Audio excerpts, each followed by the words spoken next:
All right, guys, in this particular video, we're going to be talking about transformations of the parent square root function. At the end of this video, you're going to have a couple of questions that I want to ask you to answer, as this will be on via an Edpuzzle. But just as we begin, the square root function is the square root parent function. Of course, you can see the equation up there.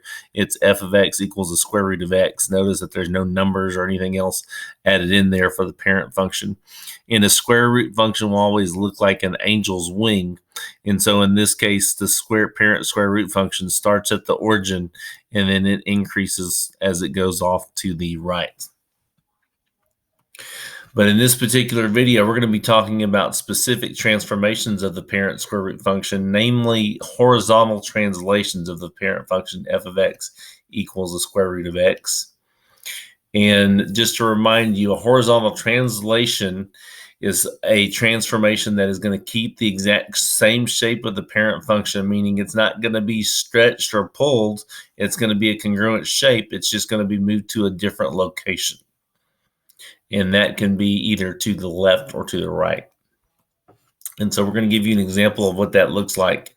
And we're going to start off with our parent function, f of x equals the square root of x.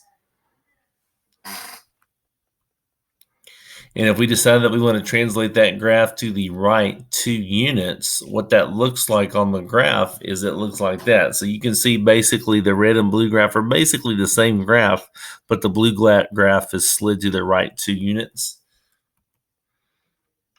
And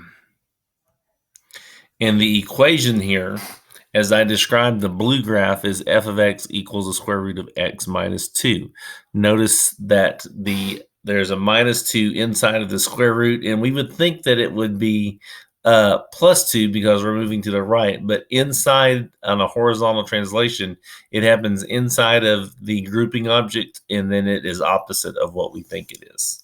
So that's a key important thing for you to remember. Horizontal translations are opposite of whatever you think they are.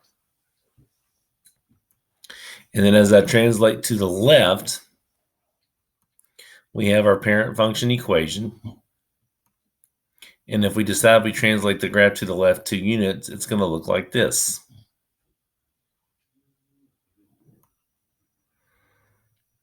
And of course, the blue graph is the same shape as the red graph. It's just moved to the left 2 units.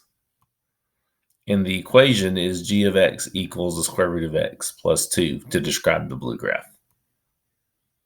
So the equation is very similar to the parent function, but the plus 2 is inside of the square root. And notice since I was moving it left, it is an opposite thing inside of the parentheses. So when I want to move left, I add. When I want to move right, I subtract inside of the parentheses.